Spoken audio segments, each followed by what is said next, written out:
part of what you're talking about is what we in physical therapy would call prehab or pre-rehabilitation.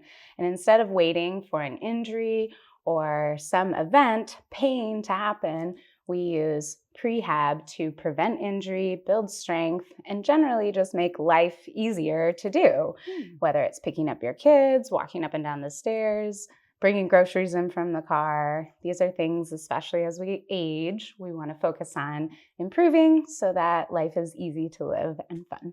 What are your limitations or what are your successes when you're doing that? Yeah, I've been kind of lifting weights three to five times a week. It is a person that I found online. And I'd say my limitations are definitely form and just knowing my body and the way it's supposed to move. Like even with warm-ups that they recommend, there's certain motions that I watch her do. And when I do it, I feel clicking in my hips or it just doesn't feel right. And I keep thinking to myself, should I keep doing this if it doesn't feel right? Or am I actually injuring myself by trying to do something that I don't know how to do? Yeah. And a lot of times it's hard to feel in your body what they're trying to explain without some external feedback specific to you. There's a lot of motions where I do them and I'm like, yeah, I'm doing this, but I finish and I think, did I really do anything? Yeah. Well, and one thing you had mentioned to me previously is that sometimes you would finish your exercise and feel more pain versus strength and empowerment. So using specific feedback in person can be really helpful to make sure that you're feeling the right muscles as you exercise and getting the best benefit that you need. Prehab, we focus on really small cues and reminders that can make a big difference in your fitness journey and help you level up with your strength training and making your day-to-day activities easier. So waiting for pain can be one of the worst things to do for your body. When you finally feel pain in your joints or muscles, that can be an indication that you've been compensating for a long time already. In addition, once you have pain, it will take a longer time for you to recover and get back to what you're trying to accomplish in your exercising and weightlifting.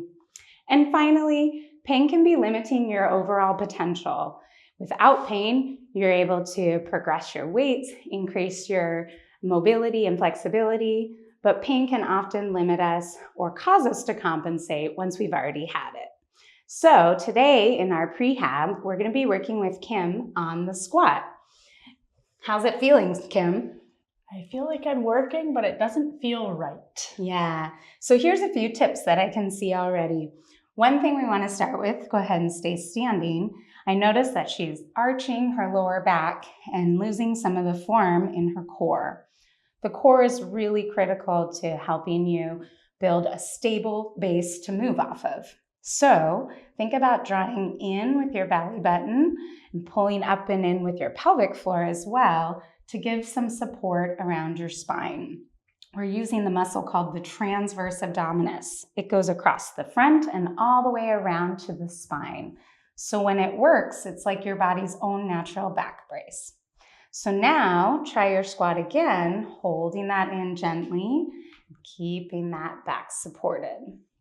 How does that feel? I feel supported. Excellent. Start your prehab early. This will help you save time, prevent injury, and achieve your peak in the long run. Like this video, subscribe, and tell me a little bit about what you've been working on below.